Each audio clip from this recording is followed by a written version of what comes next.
ఎంతో ఆసక్తిగా ప్రవచన అధ్యాయాల గురించి చివరి వరకు చూసిన ప్రియ విశ్వాస సహోదరులకు ప్రభునామములు శుభములు.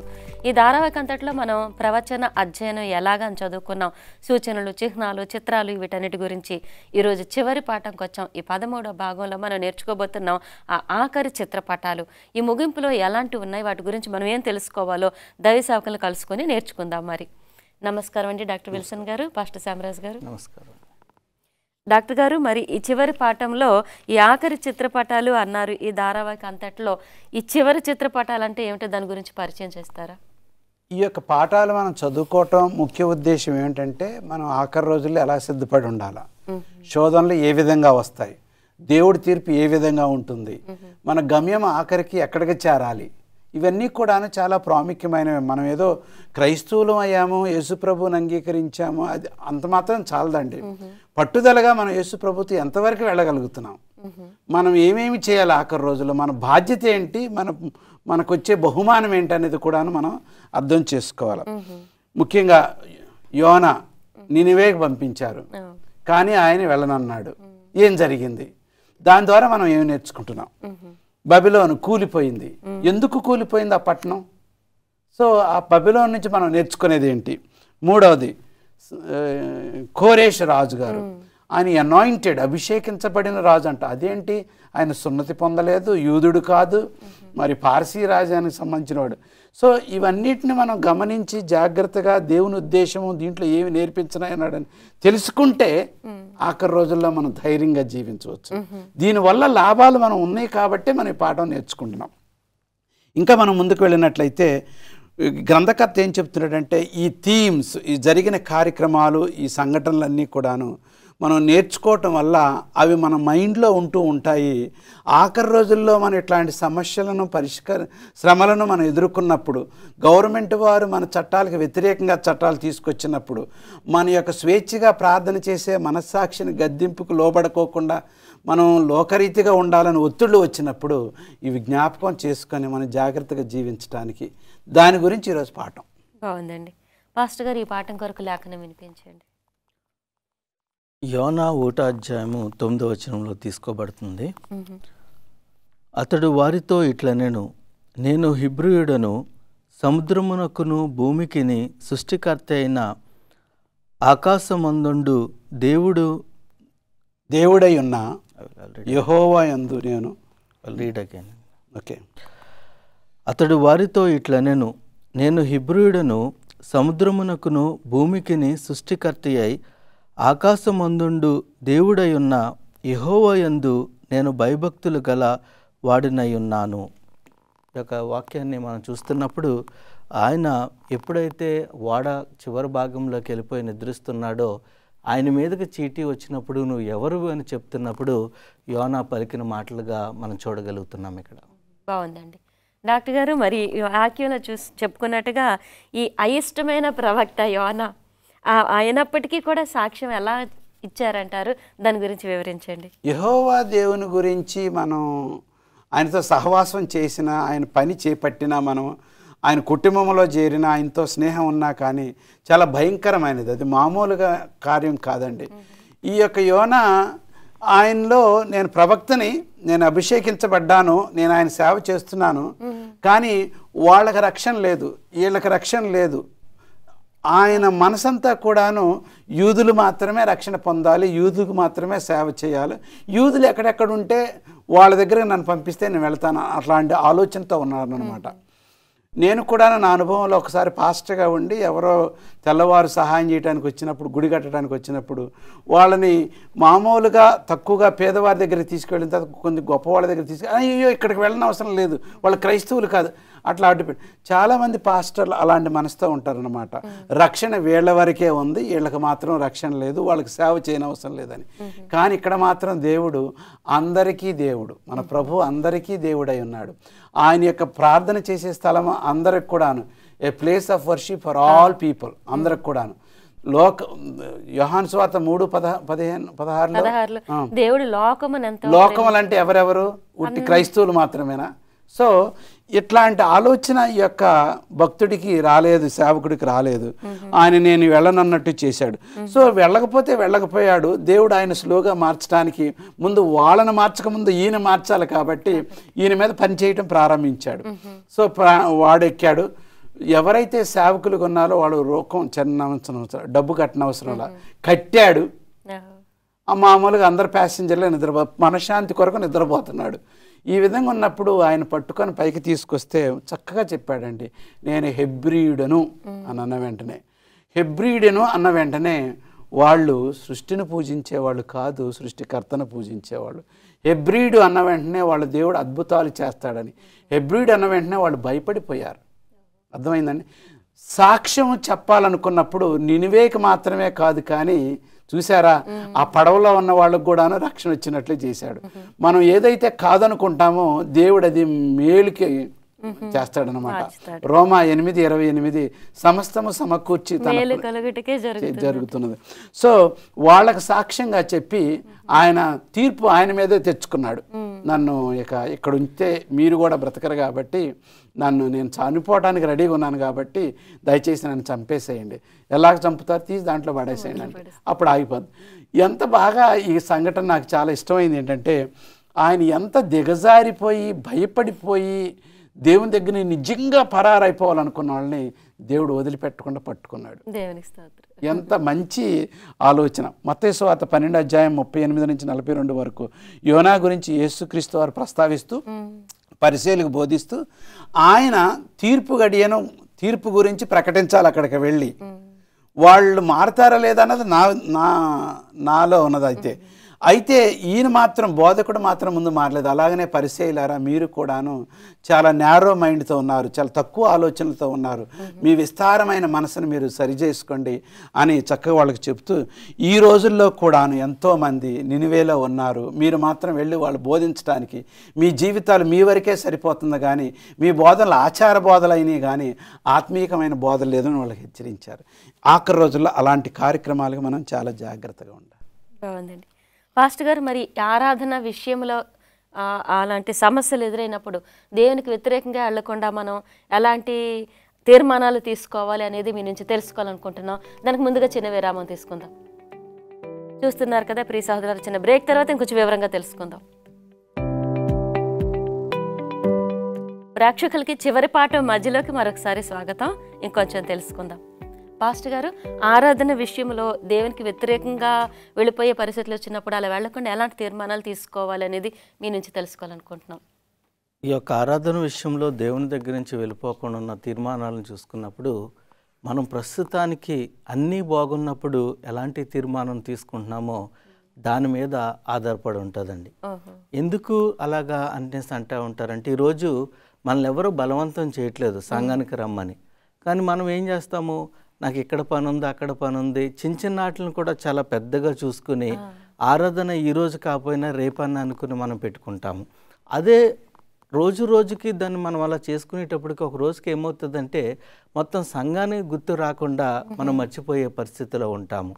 అలాగే మన యొక్క జీవితంలో కూడా అంత్యకాలంలో దేవుని యొక్క ముద్ర వచ్చేటప్పుడు లేదా మృగం యొక్క ముద్ర వచ్చేటప్పటికి మనము ఇప్పటి నుంచి తీసుకుంటున్న తీర్మానాలు అప్పటికి వచ్చేటప్పటికి చాలా నిష్ఠగా పనిచేస్తాయని మనం మర్చిపోకూడదు. ఉదాహరణకు ఈ ప్రవచనాల దగ్గరకు వచ్చేటప్పుడు చాలాసార్లు మనం ఏమనుకుంటామంటే అవన్నీ కూడా కండిషన్ మీద వెళ్తూ ఉంటాయి, షరతులతో వెళ్తూ ఉంటాయని మనం అనుకుంటాము. ఇక్కడ ఒక ఉదాహరణ ఇవ్వబడ్డది. ప్రాయశ్చిత్తం కోసం మాట్లాడుతూ నినివే ప్రజలు ఎప్పుడైతే యోనా మరి ఆయన చేప నోట్లోంచి కక్కబడి అక్కడ రావటం జరిగిందో ప్రజలందరూ చూసినప్పుడు ఈయన ఎంతో ఉద్యోగంతో మరి సువార్తను ప్రకటించాడు. మరో 40 రోజుల్లో మీరు నాశనం అయిపోతారని చెప్పినప్పుడు అవును కదా అని అందరూ ప్రాయశ్చిత్తం పొందేటప్పటికి నాశనం అవ్వలేదు. యోనా ఆశ్చర్యపోయాడు, ఇదేంటిది అనేసి. అంటే అక్కడ దేవుడు ఒక కండిషన్ పెట్టాడు, ఒక షరతును పెట్టి వారు మారు మనసు పొందితే ఈ రీతిగా కలగదని. కానీ తర్వాత నినివే పట్టణాన్ని అశ్షూరులను చూసుకున్నప్పుడు నాశనం అయిపోయారు. ఎందుకంటే వారు ప్రాయశ్చిత్తంలో ఉండకుండా లేకుండా వారు పడిపోవటం మనం చూస్తున్నాము. కానీ ఈ యొక్క అంత్యకాలంలోకి వచ్చేటప్పుడు దేవుడు కొన్ని ప్రవచనాలను మనకు ఏర్పాటు చేశాడు. ఈ రెండవ రాకడ ఒకటి, మరి మృగము యొక్క ముద్ర, లేకపోతే మనము ఈ ఆఖరి 7 తెగుళ్ళు రావటం, ఇవన్నీ కూడా చూసుకున్నప్పుడు మనం అనుకుంటాం అవన్నీ కూడా షరతులతో కూడిని అని మనం అనుకుంటాం, కానీ దానికి షరతులు ఉండవు. మనము తీర్మానం ఒక్కసారి తీసుకున్నప్పుడు ఆ తీర్మానం బట్టే వెళ్ళిపోతుంది. తర్వాత మారుతాము, ఒకరికి ముందు ఒకరికి వెనకాల అన్నది కాకుండా అవన్నీ కూడా హఠాత్తుగా జరిగే పరిణామాలు కనుక మనం ఎప్పుడు కూడా ఈరోజు తీసుకుంటున్న తీర్మానాలు అప్పుడుకు ఉపయోగపడతాయి కనుక జాగ్రత్తగా తీసుకుని మనం తీసుకున్న ప్రతీది కూడా ఎండకు వచ్చేటప్పటికి ఇంకా అక్కడ షరతులు లేకుండా పనిచేస్తాయి. కాబట్టి జాగ్రత్తగా ఆలోచన చేయవలసిందిగా మనకి ఇక్కడ తెలియచేయబడుతుంది. అంటే ఇప్పుడు ఇంతకాలం నచ్చినట్టు ఉండి అప్పటికప్పుడు ఏదో సడన్ గా నిర్ణయం తీసేసుకుంటానంటే నిలబడలేదు దేవుడి పక్షాన. డాక్టర్ గారు, మరి ఈ బెల్షస్సర్ గురించి మనం బైబిల్లో చూసినప్పుడు అతను ఇచ్చిన ఆ విందు సమయంలో అక్కడ దానియేలు ఏమని చెప్పారు? ఆ వర్తమానం ఏంటంటారు? ఈ నినివే గురించి మనం నేర్చుకున్నాము. దేవుడు అద్భుతంగా వాళ్ళని రక్షించాడు. పాస్టర్ గారి గురించే ఎక్కువ ఉంది అక్కడ ప్రజల కన్నా ఆ యొక్క దాంట్లో. అంతేకాకుండా బబిలోన్ గురించి మనం నేర్చుకున్నాము. కానీ బబిలోన్లో ఇక నెబుకద్నెజరు ఆయన ఆఖరికి బిలీవర్ అయ్యాడు. మనం ముఖ్యంగా 4వ అధ్యాయం 34 నుంచి 37 వరకు ఆయన నీ దేవుడే అందరిని పూజించాలా, మీ దేవుడు అందరికంటే గొప్ప దేవుడు, ఆయన్నే అన్ని దేశాలు వారు ఏమన్నా the rightful ruler of all nation, అన్నిటికంటే పరిపాలకుడని ఆయన దానియేలు ముందే బాగా భక్తుడయ్యాడు. దానియేలు ఆయన స్నేహితులు అయిపోయినట్టుగా ఆయన గతం గురించి గొప్పగా మనం నేర్చుకోవచ్చును. దానియేలు బిలీవర్ అయ్యాడు. ఆయన కుమారుడైన బెల్షాజరు, వాళ్ళ అమ్మగారు ఇంకా ఉన్నారు, కానీ బెల్షాజర్ అనే ఆయన లోకరీతిగా తిరగటమే, ఇన్ని తెలిసి కూడాను లోకరీతిగానే తిరగటం అయిపోయిందన్నమాట. అప్పుడు ఈ యొక్క బబిలోన్లో ఎక్కువగా చంద్రుడిని పూజిస్తారు కాబట్టి మూన్ ఫెస్టివల్ రోజున బాగా అందరూ కూడా తిని త్రాగి బాగా చేస్తున్నప్పుడు సడన్గా తీర్పు వాళ్ళ మీదకి వచ్చింది. ఆయన ఎందుకు తీర్పు వచ్చింది అంటే, తండ్రి గారు ఆ రోజుల్లో యెహోవా యొక్క దేవాలయం నుంచి తెచ్చిన ఆ యొక్క ఉపకరణాలు పాత్రలన్నీ కూడా తీసుకొచ్చి అక్కడ వడ్డించి దేవుని యొక్క పాత్రని హేళనగా చూసి దేవుని తక్కువగా చూసినప్పుడు దేవుడు ఓర్చుకోలేకపోయాడు. ఎందుకంటే అన్యుల ముందు, విగ్రహాల ముందు జీవమంగళ దేవుని యొక్క పాత్రలను ఆ విధంగా చేయటం. వెంటనే వ్రాతలు రాయించాడు, నీ సమయం అయిపోయింది, ఇక నీదని రాజ్యం మారిపోతుందని రాశాడు. ఎప్పుడు కూడాను ఊహించలేదు, ఒక రాజుగారు, పార్సీ రాజుగారికి ఆలోచన వచ్చింది, ఈ యొక్క పారుతున్న యొక్క యూఫ్రటీస్ నదిని కొండలకు మళ్లించి ఆ యొక్క లోతైన నదిలో నుంచి నడిచి వెళ్ళే ఆలోచన దేవుడే ఆయనకి ఇచ్చినట్లుగా ఒక గ్రంథకర్త రాశాడు. ఈ విధంగా ఆ పండగాళ్ళు అట్లా చేసుకుంటున్నారు, అటు మళ్లించారు, నడిచి వచ్చారు. ఆ రోజున ఆ సమయంలో వణికిపోతూ ఉన్నారన్నమాట. రాజుగారే త్రాగి వణికిపోతూ ఉన్నారు. అటువంటప్పుడు తల్లి వచ్చి, నువ్వు ఇట్లా దుర్మార్గమైన పనులు ఎందుకు చేస్తున్నావు అని ఆ వృద్ధాప్యంలో ఉన్న ఆ యొక్క దానియేలుని పిలిపిస్తే ఎంత చక్కగా హెచ్చరిక ఇచ్చాడు. నీ తండ్రిని గురించి నువ్వు విన్నావు, కానీ ఏమాత్రం కూడాను నువ్వు నేర్చుకోలేదు. విగ్రహారాధన చేయకూడదని అంటే ఆయనే ప్రతిమ చేసి అందరిని మొక్కించాడు. షడ్రక్ మేషక్ అబేద్నెగో ద్వారా పాఠాలు నేర్చుకున్నారు. మీ తండ్రి ఆఖరిగా ఆయన రాజ్యమే గొప్ప రాజ్యం, ఆయన రాజ్యం స్థిరమైన రాజ్యం, ఆయన ముందు అందరూ మోకాళ్ళు ఉన్నారని చెప్పి ఉన్నారు. నీవు మాత్రం ఆ విధంగా చేయకోకుండా దేవుని పాత్రలు తీసుకొచ్చి ఈ విధంగా అన్నీ గుర్తు చేసిన తర్వాత ఆయన రాత్రి చనిపోయాడు. ఎందుకంటే ఆయన పశ్చాత్తాపడలేదు కాబట్టి. దానియేలు గొప్పగానే జీవించాడు. దానియేలు ఆఖరి వరకు సాక్షిగా ఉన్నాడు. దీంట్లోంచి మనం నేర్చుకునేది ఏంటంటే, ఖచ్చితంగా దానియేలు 5:22 ప్రకారము ప్రతి రాజు కూడాను వాళ్ళు ఆశీర్వదించబడాలన్నా కుప్పగూలిపోవాలన్నా వాళ్ళ చేతుల్లో ఉంది, వారి నిర్ణయంలో ఉన్నది. దేవుడు వారిని ఆశీర్వదించడానికి సిద్ధంగానే ఉన్నాడు. ఆఖరి రోజుల్లో కూడాను మనందరికి కూడాను దేవుడు తరుణం ఇస్తాడు. దేవుని తరపున ఉంటామా, లోకరీతిగా ఉంటాం. ఎన్నో హెచ్చరికలు పంపిస్తాడు, ఎన్నో వాక్యాలు పంపిస్తాడు. వాటినన్నిటిని కూడా దాటేసి మనం మొండితనంతో ఉంటే దేవుడు మనకేమీ చేయలేడు. ఇది మనకి హెచ్చరిక. మరి మనలో కొంతమందికి వారికి కొన్ని బలాలు ఉంటాయి, ఒక సందర్భంలో వారికి ఉన్న బలాలే బలహీనతలుగా అసలు ఎలా మారుతాయి అంటారు? ఇది మనం చూస్తున్నప్పుడు ఒక్కొక్కసారి మన బలాన్ని మనం ప్రదర్శించడానికి ప్రయత్నం చేస్తున్న సమయంలో కొన్ని తీర్మానాలు తీసుకోవాలి. ఆ తీర్మానాలు బయటికి కనపడుతూ ఉంటాయి. ఆ తీర్మానాలు ఎదుటి వ్యక్తికి అవకాశంగా మారినప్పుడు మనకు బలహీనత నెక్స్ట్ టైం వచ్చేటప్పటికి బలహీనతగా మారిపోతాయి. అంటే ఒక ప్రణాళిక వేస్తున్నప్పుడు ఓహో ఈయన ఎలాగో ఆలోచిస్తున్నట్టు మనం బయటకు చెప్పుకున్నాం అనుకోండి, నెక్స్ట్ టైం అవతలోడు మనం ఎలాగో ఆలోచిస్తాం కాబట్టి మనం ఎలా చేయాలని దానికి పన్నాగం పన్నుతూ ఉంటారు. సో ఒక ఉదాహరణ మనం చూసుకున్నప్పుడు మనం సారు చెప్పిన రీతిగా ఈ యొక్క యూఫ్రటీస్ నది మరి బబులోను దేశానికి నీళ్లను తీసుకురావటమే కాకుండా ఆ దేశానికి అందాన్ని ఇచ్చే ఒక నదిగా కూడా వారు తీర్చిదిద్దుకున్నారు. అయితే దానికి ఒకరోజు నిటోక్రస్ అనే ఒక రాణి మరి ఆమె ఏం చేసిందంటే ఈ యొక్క యూఫ్రటీస్ నది తీరామున మరొక చక్కని మార్గముగా తయారు చేసి చక్కని పూలతో అలంకరించి సెట్ చేయగలిగితే ఈ యొక్క బబులోనికి మహా అందం వస్తుందని ఆ పనులు చేపించటానికి ఒకరోజు యూఫ్రటీస్ నదిని నీళ్లు మన్నించి ఈ పనులు చేపించారు. ఇది ప్రతి ఒక్కరు కూడా గమనించారు. సో గమనించినప్పుడు మరి ఈ యొక్క కోరెస్ ఏం చేశాడంటే దీన్ని మనసులో చేసుకుని అవకాశం తీసుకుని ఈ మాధ్య పర్షన్లు వచ్చేటప్పటికి వారు ఇలా చేస్తే మనకు మార్గం వెళ్ళటానికి ఆస్కారం ఉంటుంది కదా అని వీరు బలాన్నే వీరు ఉపయోగించుకోవటం వల్ల వారికే తిరిగి బలహీనతగా మారినట్లు మనం చూడగలుగుతున్నాం. ఆ మధ్యలో ఉన్న వాళ్ళకి ఏమీ తెలియదు. మనకు సంఘటనతో కూడా చూసుకున్నప్పుడు అంతా కూడా బాగా జరుగుతుంది, ఆనందంతో పండగలో ఉన్నాం కదా అని అనుకున్నారు. కానీ ఆఖరికి వారు తవ్వుకున్న గుంట్లో వారే పడినట్లు మనం చూడగలుగుతున్నాం. అందుకనే మన బలము వచ్చినప్పుడు మనం చాలా జాగ్రత్తగా తీర్మానాలు తీసుకోవాలి. అది మన బలహీనతగా మారకుండా చూసుకోవాలి. వాళ్ళు ఏంటంటే రాజ్య శోభకి అతిశయంగా భావించారు, వాళ్ళకి అది అంతమైపోయింది. చిన్న విరామం తీసుకుందామండి. చూస్తున్నారు కదా, చిన్న బ్రేక్ తర్వాత పాఠం చివరి భాగంలోకి వెళ్దాం. చివరి పాఠం చివరి భాగంలోకి ప్రేక్షకులకి స్వాగతం. డాక్టర్ గారు, ఈ పార్షిక రాజు కోరెషు గురించిన ప్రస్తావిస్తూ ఈ లేఖనంలో అభిషిక్తుడనే మాట అన్నారు. అసలు ఎందుకు అలా అన్నారు? అందులో ఆంతర్యం ఏమంటారు? ఈ బబిలోనీయులు గర్విష్ఠులు. బబిలోనీయులు ఎప్పుడు కూడాను చాలా సంవత్సరాలు పరిపాలిస్తూ వేరే దేశాన్ని బాగా ఘోరంగా చూస్తూ ఉండేవాళ్ళు. అన్నిటికంటే ముఖ్యంగా యెరూషలేముని పాడు చేసి, యెరూషలేము నుండి దేవునికి దేవాలయాన్నే పాడు చేసి దాంట్లో ఉన్న సామాగ్రి అంతా తీసుకొచ్చి చాలా మంచి మంచి యవనస్తులను తీసుకొచ్చి వాళ్ళ యొక్క కోటలో వాళ్ళ ప్రజల్లాగా తర్బీదు చేయటం ప్రారంభించారు. దేవుడు ముందుగానే చెప్పి ఉన్నాడు. అంటే మనకు ప్రవచనం రూపంలో మన గురించి మాట్లాడుకుంటున్నాము. ఆ రోజుల్లో చరిత్రలో ఆ సంఘటనలు ఆఖరి రోజుల్లో ఆ విధంగా జరుగుతాయని ఒక నమూనా మనకు చూపిస్తున్నాడు, ఏ మోడల్ అలా జరుగుతుందని. ఇప్పుడు కఠినమైన ఇక బబిలోనికి గుణపాఠం నేర్పించాలి యెహోవా దేవుడు. నెబుకద్నెజరుకి పశువులాగా చేసి ఆయనకు నేర్పించి ఆఖరికి ఈ దేవుడే నిజమైన దేవుడని ఆయన ఒక బిలీవర్గా ఒక విశ్వాసిగా మరణించాడు.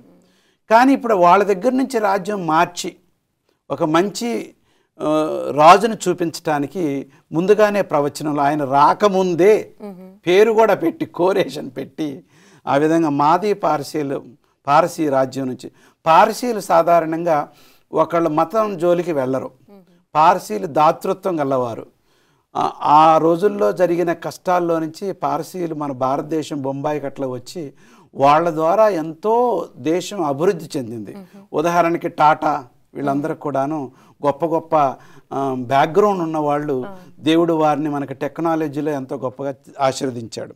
ఈ యొక్క పారసీ దేశం నుంచి వచ్చిన ఈ యొక్క కోరేష్ రాజుని ఆయన వచ్చి బబిలోనీయుల్ని ఓడిస్తాడన్నది ఒక రక్షణ. బబిలోను అంటే సింబాలిక్గా స్పిరిచువల్గా ప్రకటన గ్రంథంలో చూసుకున్నట్లుగా గలిబిలితో కూడి ఉన్నది, దేవునికి వ్యతిరేకంగా నిలిచి ఉన్నవారు, నిజమైన మతము ప్రార్థన పద్ధతుల నుంచి పవిత్రమైన పద్ధతుల నుంచి లోక పద్ధతుల్లో నడిపే పునాది అయిన రాజ్యం ఇది బబిలోను. ఆ బబిలోని గలిబిల నుంచి ఓడించి రాజ్య స్థాపన చేసింది కోరేషు రాజు. అందుకోసం ఆయన గొప్పగా చెప్పాడు. ఉదాహరణకి యెషయా గ్రంథం 45వ అధ్యాయం 1వ వచనంలో ఆయన అనాయింటెడ్, అభిషేకించబడినవాడు. 44వ అధ్యాయం 28వ వచనంలో దేవుని ప్రజలకు ఆయన కాపరి. కాపరి అని చేయబడ్డది. ఇంకా వేరే చోట ఆయన మహా గొప్ప విడుదల చేయువాడు, గ్రేట్ కింగ్, మహా గొప్ప రాజులకు రాజు అని రాయబడి ఉన్నది. ఎందుకు ఇంత గొప్పగా రాయబడి ఉన్నదంటే బబులోనీయులను కూలగొట్టాడు, నెంబర్ 1. నెంబర్ 2, దేవుని ప్రజలను విడుదల చేసి మీ దేవాలయం మీరు కట్టుకోండి అని చెప్పి ఉన్నాడు. ఇది 2వది. 3వది, దేవుని గురించి ఆయన దానియేలు ఎప్పుడైతే దేవుని గురించి చెప్పాడో ఆయన భక్తుడై ఆయన కూడాను యెహోవా దేవుని గురించి సాక్షిగా నిలబడ్డట్టుగా కొన్ని గ్రంథాల్లో మనం చూడగలుగుతున్నాం. ఇది ఎందుకు మనం ఈ రోజుల్లో చదువుతున్నామంటే ఆ రోజుల్లో జరిగిందే ఆఖరి రోజుల్లో మళ్ళీ జరగబోతుంది. మనం సిద్ధపడి జాగ్రత్త పడటం మన బాధ్యత అన్నది. బాగుందండి పాస్టర్ గారు. ఇంక చివరి పాఠంలో ముగింపు చిత్రపటాల ఆఖరి చిత్రాలు ఇంకా మనం తెలుసుకోవాల్సింది ఏమంటే చెప్పండి. మానవుల పట్ల దేవుని యొక్క ప్రణాళికను చూసినప్పుడు దేవుడు తన యొక్క రాజ్యాన్ని స్థాపించక ముందు దేవుడు ఈ ఇహలోక సంబంధమైన రాజ్యాలను స్థాపించి ఆయన నడిపిస్తున్నాడు. ఇవన్నీ కూడా ఇహలోక సంబంధమైనవి కూడా దేవుని యొక్క పరలోక రాజ్యానికి ఒక చిహ్నముగా దేవుడు ఏర్పాటు చేసుకుని దేవుని యొక్క ప్రణాళికలో ఒక భాగముగా ఏర్పాటు చేసినట్లు మనం చూడగలుగుతున్నాము. దీంట్లో గొప్ప విషయం ఏంటంటే ఏ రాజ్యము దేవుడు స్థాపించినప్పటికీ వారు దేవునికి అనుకూలంగా ఉండి దేవుని చిత్త ప్రకారము వారికి తెలిసిన దాంట్లోనే వారు ఉండగలిగినట్లయితే వాటిని దేవుడు ప్రొలాంగ్ చేశాడు, వాటిలో ఎక్కువ సంవత్సరం ఉండేలా చేశాడు. కానీ ఈ దేవునికే తిరుగుబాటు చేసి దేవుని యొక్క ప్రజలనే ఊరికినే దేవుని ప్రణాళిక లేకుండా శిక్షించాలనుకున్నప్పుడు వాటిని దేవుడు మరి కట్ చేసి వేరే వాళ్ళకి ఇవ్వటం అన్నది మనం చూస్తున్నాము. ఈ సన్నివేశం అంతా కూడా మనం అర్థం చేసుకోవటానికి, ఈ ప్రవచనం సారం అంతా కూడా మనం తెలుసుకోవటానికి ఇర్మియా ప్రవక్త యొక్క మాటల్లో మనం చూడగలుగుతాము. ఇర్మియా 18వ అధ్యాయంలో 7 నుంచి 10 వచనాల వరకు కూడా మనం చూసుకున్నప్పుడు ఇర్మియాకు ఒక కుమ్మరవాణ్ణి దేవుడు వెళ్ళి చూడమని చెప్పి ఆయన కొండను చేసేటప్పుడు అది అటు ఇటు వస్తున్నప్పుడు తిరిగి దాన్ని తీసుకురావటము, తర్వాత దాని ద్వారా నేను రాజ్యాలను స్థాపిస్తున్నాను, నా ఇష్టం వచ్చినట్టు నేను చేస్తానని దేవుడు ఒక వాక్యాన్ని అతనికి ఇచ్చినట్లు మనం చూస్తున్నాం.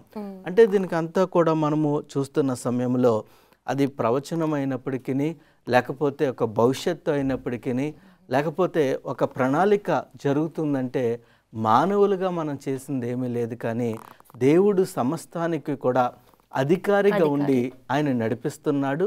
ఆ నడిపిస్తున్న సమయంలో దేవుడు మనలను మళ్ళీ తీసుకువెళ్ళి ఆ యొక్క మనకు ఈ యొక్క అధికారముతో దేవుడు సహాయం చేసేలాగా ఎప్పటికప్పుడు బయలుపరుస్తున్నట్లు మనం చూడగలుగుతున్నాం. అసలు ఈ త్రిమాసం అంతా కూడా మనము చూసినప్పుడు ఈ యొక్క ఇమాజినరీ లేకపోతే ఈ యొక్క చిత్రపటాలతోనో లేకపోతే విగ్రహాలతోనో లేకపోతే ఆ కాలంలో ఉన్న ఆ వస్తువులతో దేవుడు మనకు మాట్లాడుతూ ఒక పక్కన ఆ కాలంకి సంబంధించిన ప్రవచనము ఇస్తూనే భవిష్యత్తులో ఈ ప్రవచనం ఎలా నెరవేర్చబడతాది అని ఒక నిరీక్షణతో కూడిన మాటలు కూడా దేవుడు మనకు అనుగ్రహించినట్లు మనం చూడగలుగుతున్నాము. బాగుందండి, చాలా బాగుంది. దీనిని బట్టి ఈ ధారావాహిక అంతా విన్న ప్రేక్షకుల్ని దీవించండి పాస్టర్ గారు. ప్రార్థన. మమ్మల్ని మిక్కిలిగా ప్రేమిస్తున్న మా ప్రియ పరలోకమందున మా తండ్రి, మాకిచ్చిన చక్కని సమయమును బట్టి మీకు వందనాలు చెల్లిస్తున్నాం. ఈ త్రిమాసం అంతా కూడా చక్కని విషయాలు మేము తెలుసుకుని దాన్ని బట్టి మేము ధ్యానము చేసుకుని ప్రభా మీ యొక్క రాకడ కోసం ఎదురు చూసే బిడ్డలుగా తీర్చినందుకు వందనాలు చెల్లిస్తున్నాం. ఇంకనూ మమ్మల్ని ఆశీర్వదించి ప్రతి విషయంలో తోడుగా ఉంటారని యేసు నామమున అడుగుతున్నాము తండ్రి, ఆమేన్. చాలా బాగుందండి, చాలా విలువైన పాఠాలు. 13 పాఠాలు కూడా ఈ క్రైస్తవ విశ్వాసులైన వాళ్ళకి కూడా ఇంకా చాలా అవసరం. తెలియని లోతైన మర్మాలు ఎన్నో ఎంతో వ్యయ ప్రయాసాలకు వచ్చి చాలా వివరంగా చెప్పారు. చాలా ధన్యవాదాలండి. తెలుసుకున్నాం కదా ప్రియ సహోదరులారా, ఈ ధారావాహిక అంతట్లో కూడా 13 పాఠాల్లో ప్రవచనాలు, వాటిలో ఉండే చిహ్నాలు, చిత్రాలు, సూచనలు ఎలా అర్థం చేసుకోవాలి, ఎలా చదువుకోవాలి, మనం ఈ చివరి కాలంలో ఎలా సిద్ధపడాలి మనం తెలుసుకున్నాం. కీర్తనలో కూడా పాటలు మాత్రమే కాదు కానీ అందులో ఉన్న ప్రవచనాలు కూడా ఎంత వివరంగా మనకు అందించున్నారు. కాబట్టి ఈ పాఠాలు మీరు వినటమే కాదు, వీటిని లైక్ చేయండి, షేర్ చేయండి, సబ్స్క్రైబ్ చేయండి, మీరు ఇతరులతో పంచుకోండి. ఏమైతే మనం విని నేర్చుకున్నామో పంచుకొని క్రీస్తు రాకడ కొరకు మీరు సిద్ధపడిన సంఘంగా ఉండాలని మనస్ఫూర్తిగా మేము కోరుకుంటున్నాం. మరో కొత్త ధారావాహికతో మిమ్మల్ని కలుసుకున్నంత వరకు ఈ విన్న ప్రవచనాలు, ఈ లేఖనాలు మీ జీవితంలో సమృద్ధిగా ఫలించి ఒక ఎత్తబడిన సంఘంలో మీరందరూ ఉండాలని కోరుకుంటూ, ఆ రీతిగా పరిశుద్ధాత్మ దేవుడు మీకు దీవెనలు దయచేయాలి. క్రీస్తు నామములో మీకు శుభములు.